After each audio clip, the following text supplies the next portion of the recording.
Michelle D, ayaw nang magpatinag at gusto nang masungkit ang ika-5 Miss Universe crown ng Pilipinas.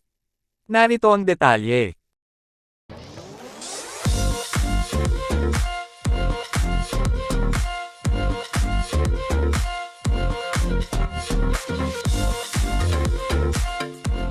Matapos nga ang naging successful na preliminary competition at national costume competition ni Michelle Marquez D, para sa 72nd Miss Universe, ay nagpost nga ito sa social media na may caption na "Next up, Coronation Night."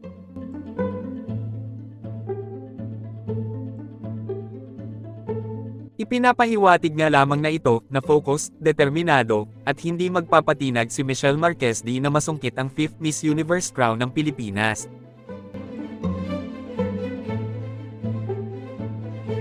Kayo, anong masasabi nyo tungkol dito? Nararamdaman nyo rin ba na posibleng masungkit o maipanalo ni Michelle D ang 5th Miss Universe crown ng Pilipinas? At kung ano ang inyong komento at saloobin, just comment down below at babasahin natin yan at pag-uusapan natin para sa ating susunod na video. Thank you for watching and see you on my next one.